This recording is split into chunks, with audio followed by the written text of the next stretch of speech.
Alright guys, thanks for tuning in to iCup TV. It'll be your epic and fun and spontaneous caster fits here.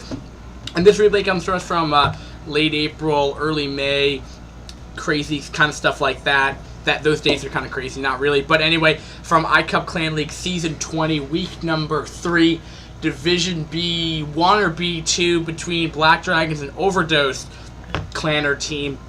And this is going to be Series number 3, game number 2 between Bd.Blade spawning in the bottom left on as the red Protoss on match point. Somehow my computer's lagging really, really bad. But anyway, spawning the top right, if it works, at that 1 frame per second, it will be the brown Protoss Lee. And hold on, just gotta quickly pause. Alright, so we're back. And now we're actually going to be substituting John Madden, my friend Skilly McBiscuit, for my Indian friend Al-Khazad. Hello, it is great to be here. I'm very happy. Yeah, hopefully he has a better insight on this game than very much. This game. India is much closer to South Korea than wherever the hell it is Skilly McBiscuit is from. Yeah, I think Skilly McBiscuit's pretty hardcore American. If you guys tuned in the last cast. Ah, yes, he is. Eats McDonald's and dresses poorly and yeah. Well, anyway, he's kind of rambling on to his Indian. Okay, whatever. that is offensive. I did not say anything. I did. You did. No. Just don't say it again. Redskin. Mm. Anyway. That's not even the right insult. The same Indians, a cold Indian. Shut up. Damn it. American Indians are all the same. Damn it. But anyway. They're not the same. Blade is going to be. I don't know. Blade could be going for a 2-gate or it could be going for gas. Now, gas expand. as I recall from your last video, it was Lee who was defeated last game. Am I correct? Yes, he did. It was very unfortunate. I watched the video and it seemed as if Lee was going full force of the army, but he lacked the sort of materials like an observer or a good economy that would needed for late game battle. And it just seemed that Blade was far more well equipped. Maybe not in numbers, but in technology. I think the play style of both players, they were kind of thinking different play styles coming out of Blade. I was going to predict probably a gas play just because of the heavy use of DT that Blade had. And recalling back from week number 1, it's kind of recalling back to me that he liked to go DTs. I believe so. You know, maybe from the name, maybe because of the warp blades coming out of the DTs or what have you. But sometimes that tech advantage can help you, but it can also be a disadvantage if you're kind of being, well, remember, if you recall from last game, if you're watching that video, you could see that Lee almost took apart Blade, but it was because of that tech, that advantage tech of those DTs, that kind of sneaky play, crazy shenanigans like that. He was able to pull back Lee for enough time for him to remax, or not to remax in a way, but to get up a pretty sizable army to play on the defensive, and pretty much Lee couldn't break through it. I mean, quite frankly, if you have invisible units and you cannot see them, it's like trying to fight the ocean. It's pointless. You can't do it. I mean, you could attack the molecules all you want, my friend. They're just gonna They're just going to keep coming. Yeah. You could swing around as much as you wish. I'm not quite sure if an American terminology that really makes much sense to people, like that metaphor doesn't really make much sense. People are so uneducated. Oh no, we are. You're a doctor, aren't you? You're a doctor. That is a tad bit racist. No, it's really not. I'm just putting that out there, you know. What, are Indian people are doctors? How do we get food? Think about that. That's what the Chinese are for. You know, they farm, they're poor, you know. Well put. You have like right next to each other. You have a mountain, but you have. Yes, the Himalayas are hard to scale. I mean, Yes. now there's planes, but come on, it's pretty bloody inconvenient. Yes, it is. But at the same time, Blade did get a probe in there for a little bit of time, just seeing a 1-gate pressure. Probably got to be going to a 1-gate. He is scouting out his enemy territory. Very wise, very wise.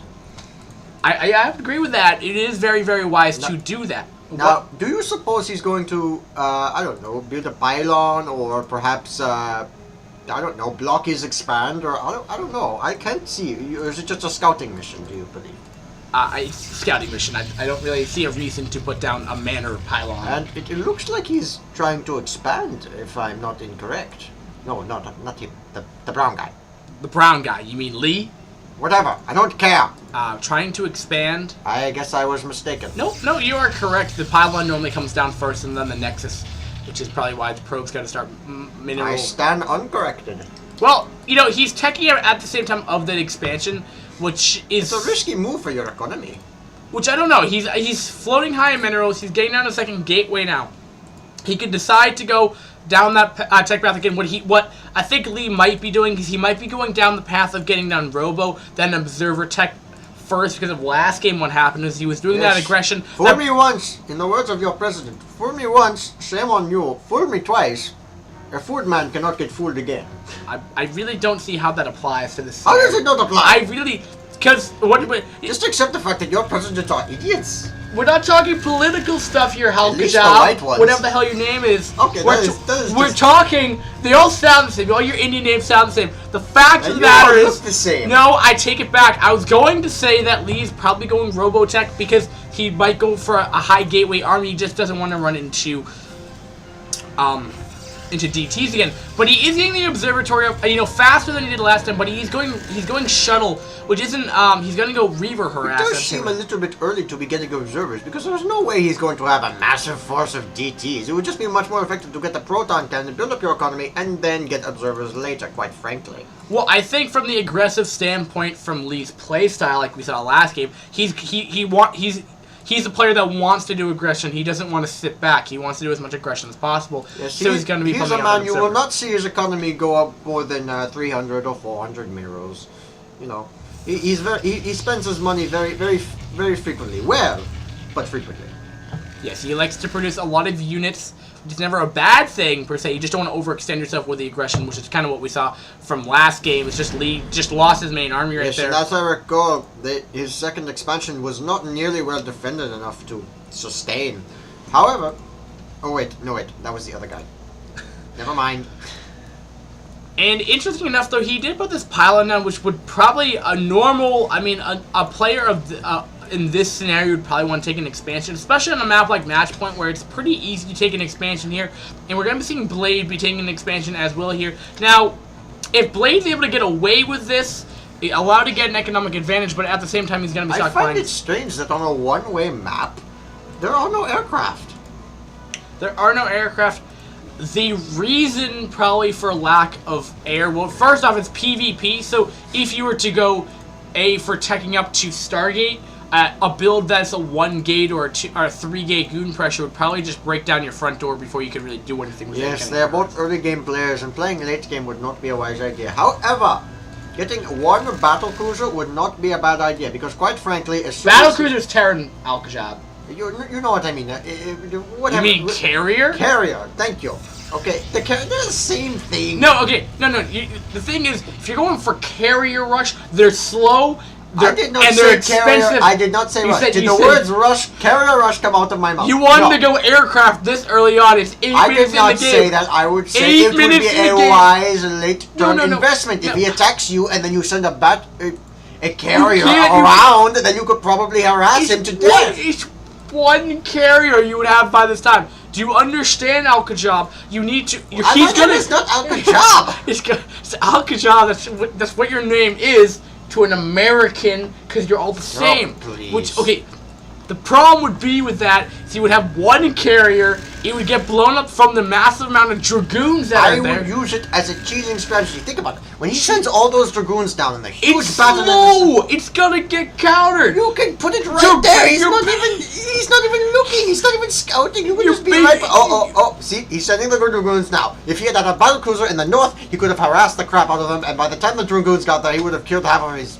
workforce. One carrier cannot completely decimate a base. It can do a lot of damage. 2 control groups of dragoons can, and we're going to be seeing Lee having actually a pretty strong force there. He's even getting the Reaver in there just to be kind of annoying, and it will be in the back able to get off those scarab shots, but he has a whole other army back at home. We're going to be seeing... He seems to be using microwing a little bit more of as a trap, I guess. Maybe he's just baiting a trap for it. But well, usually he leads him back. He thinks it's a classic battle strategy, a feign retreat. He brings him back into his base thinking that he is going to win, when actually he is going to be surrounded by enemy troops. But he seems to be wise to that. So he's remaining on the outskirts where he can have a safe retreat and not be surrounded. He actually, CLaW is slightly right in that remark. Slightly? I'm 100% right. He has the high ground, which is just going to make it a little bit more annoying to push up, as considering the Zealot count coming out of Blade isn't that battle great. is not what he wants now, not with these superior numbers. If he could get him on an equal playing field, he could crush him and then launch an attack of his own. But we're seeing Blade, though, we have a 98 supply to an 85, so we're seeing about a 10 supply deficit coming out of Blade here. It looks like he's going to do a double-pronged attack. He's getting ready to do a double-pronged attack. I don't think Lee's going to be ready for this, and he's going to be pushing up, even though on the low ground, but though he's not utilizing the high ground. Yeah, the high ground's really going to allow this. Very well executed strategy, if I may say so. But another Reaver's always going to get sniped off, though. What do you think the positioning of those Reavers are? I mean, quite frankly, he needs to put them between the two army of the Dragoons. I mean, you can't put it out the front. The Reaver is much more of a support role. It does not fight directly. Yes, you are correct that it is in the back, but it does insane amount of DPS. If you didn't realize, CLaW, it is in the back. It shoots these little like... It is true, but it can launch at least a fair distance, so you do not put it where it is in harm's way. Yeah, exactly, and that's why you have the shuttles to have it... That's why you get the shuttles. Now it appears he's going on the offensive, because quite frankly, he has quite a large army of Dragoons. I mean, not huge, but enough for an assault. I really can't tell you why Lee actually wanted to go for that aggressive standpoint right here. Maybe just to get it into his head. You know, that kind of damage, he might be able to destroy his second expand. I mean, he doesn't have that many Dragoons there, quite frankly. It's just the positioning that he was in. He was in a good position, but he didn't reinforce it. The problem is, it's his aggressive playstyle. They're both early game players, so he doesn't realize he has a good opportunity to go late game. I disagree with the early game. Blade would be much more geared towards the mid and late game because he likes to tech up. Well, then it is obviously a psychological ploy, which failed miserably because, quite frankly, he was just repelled by all of his Dragoons. Except even though if he... Oh, no, he seems to be replenishing his forces and increasing them. And it appears that they're both doing that. Blade is doing the same. Well, Blade is at 122, 124 supply to 82. So we're seeing about a 40 supply deficit here. He has taken his third. But the main issue here is, well, Blade isn't nearly taking him as much, but his strategic positioning, engaging that army, is much more better. And this is exactly what Lee should have been doing, is when he was, as you can see, he's continuing to reinforce, bring more units against the aggressive, against his opponent here, if he's going to be playing aggressive. But the problem is, you see, he has the defensive advantage, yes? So, when they bring in, if he brings in 5 troops, he brings in 5 troops, it only works in Blade's favor, because quite frankly he has the defensive advantage if he launches an assault. So he needs to either increase his production or attack earlier and just give it all he's got. So you're saying that Lee should go all in, which could work. Judging by his numbers, it wouldn't be a total loss. I think he would destroy that second base, quite frankly. Maybe do some damage to the first, but it would not be a completely successful assault. However, it could definitely do some damage to at least Blade's pride. You're talking about the pride now of the players. Oh, please. There's a psychological issue in this game, and it looks like... That is the doorbell, that is pizza. I will go get it. Alright, guys, so actually, CLaW had to go, and, but yeah, pretty much what we were seeing after the arguing, what I was pretty much saying is Blade's in a really good position right here. He's going to be able to do a lot of damage here. And sadly, CLaW had to go pick up the pizza and have to go because his parents it's getting a little late, so he had to go. But that is okay. But it looks like Lee's going to be trying to secure his third base here. It's going to be very difficult. We're seeing nearly a 70 supply deficit. Just that number's continuing to grow, and we're even seeing Blade taking a 4th base at this point in time, and things are just not looking too good right now coming out of Lee right here. He just that aggressive standpoint where he likes to go for that timing push or what have you. Just his engagements haven't been the best. He had a good positioning up here, but he didn't reinforce it much. And when I don't really know how Blade's really continued on with this, he has higher tech. I mean, Blade like to go that higher tech here. He's getting Storm and Zealot speed at the same time he's getting Zealot speed as well. So Zealot speed is supposed to be coming out for around the same time for both players. So we might be seeing an increased supply of Zealot starting to come out right here. What are the gateways going to say? Yep, we're going to be seeing a couple more Zealot High Templar coming out of both players here. And the reason for that is Storm's very, very good, and when you have these high Dragoon numbers, this is kind of the amount of Dragoons you want. You don't want many more, many less, because the Zealots aren't really there to deal damage. They're there to tank damage. They can go up and charge up. They're really good against Dragoons. Like Zealot versus Dragoon is very, very good, especially with that speed done.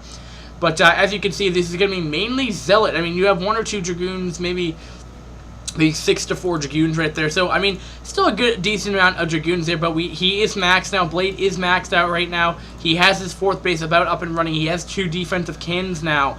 And, you know, things are not looking too good right now, coming out in Lee's favor again. We're just seeing a 195 supply to 131, but here we go. Will Lee be able to go in here? He should have storms available to him. 1 storm is available. He has enough for probably around 5 storms altogether with all his high Templar, and he's deciding he doesn't want to engage here. At the same time, though, that's a nice little maneuver coming out of Lee here. He was able to outmaneuver Blade here by thinking that he was going to be able to go through here, but he does see that with his Observer, though, but he should be able to just completely gobble up that army there. I mean, looking at that supply, though, +1, he has +1, has kicked in now, and here we go. Lee's army's going to quickly get decimated, though. He's going to try to go up for it. He's going to go for a standing fight here, but I don't think there's enough storms are going down. Not the best storms, but they are just going to be something of the army. Not really storm dodging at all right now. Trying to do the best, but really kind of staying stationary. Storming his own Zealots there, but really hasn't really doing too much. 150, 61, 161 supply to nothing, because Lee GG'd out. And thanks, guys. And well, I'm not leaving yet, but so that was pretty much the cast. And Blade, we just saw Lee ultimately lost that game just because of that early to mid-game push coming out of Lee. Again, looking pretty strong, but just because his engagements, he lost that army he didn't need to, or he needed to help reinforce that, what have you. He just hasn't found those good times against Blade right here. Blade first game went DT, which I would have thought he was going to go for that, because I should recall this from the week 1. He went DTs most games, and I think he lost, but he went fast DTs, which is never a bad thing. It's just some players like to go that. I don't prefer to go that style, but it is an option. And yeah, pretty much that's the fist of the game there for Lee. You just kind of have to work on your engagements. You're not to say your playstyle is unique in a way that you're really aggressive. You just need to know when to back off. You need to know when to engage. You attacked when Blade was ahead of you, so keeping that in mind as well. So Blade has successfully won this game, so that means Black Dragons has won two of these series. So right now Overdosed is down right now, so just keeping that in mind though. So it's right now it's 2-1 for Black Dragons in this matchup of Black Dragons versus Overdosed week 3 from iCup Clan League Season 20. And thanks guys for watching, and I hope you guys enjoyed those extra casts with the co-caster. I'm gonna try to get him here tomorrow, and if you guys didn't realize, he's the same guy. It's just kind of having some unique things. Maybe it's a little bit too distracting. I don't know. Feel free to comment below. Maybe it's effing hilarious. Maybe you guys don't get the American jokes or whatever. Maybe we're being too racist or being negligent. We're not actually like that. We just do it for fun. And hopefully we enjoy doing it. And just tell me what your feedback is on it. I think it makes it for a more interesting cast, somewhat, other than me just ranting on. Making a little bit more unique Brood War casting. You know, I know I'm never going to be as strong as Sail or Hacklebeast or what have you. They're very analytical. They know the game inside out. They know it much, much better than I. But that's not to say I can't try to come back and have a interesting... My inspiration kind of comes from Husky. I've always had spontaneous. I've always liked to cast. And with that, with my friend here, he's able to do very good voice acting. And I hope you guys enjoyed those casts. I'm going to try to get all these videos out as soon as possible.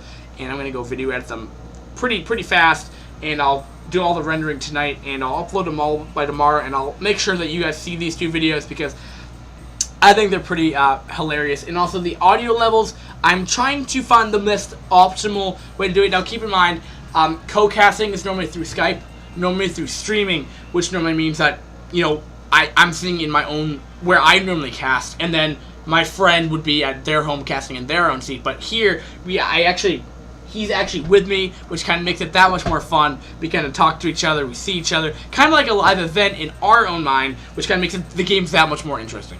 The only one downside is sometimes I can't get the analytical aspects off because it's not, obviously it's not, it's improvised. So we're not planning out everything, and those like pausings, those weren't actually because I was telling them what to do. That was actually because we were actually having technical difficulties. I'm trying to fix it. I think the issue is I'm just running out of hard drive space, which tends to happen when I'm doing a lot of VODs at once. I mean, I've done probably at least 10 games now. So I'm going to go finish this up, guys. Thanks for watching. Hopefully you guys enjoyed this fun co-casting. And guys, thanks guys for watching. Peace.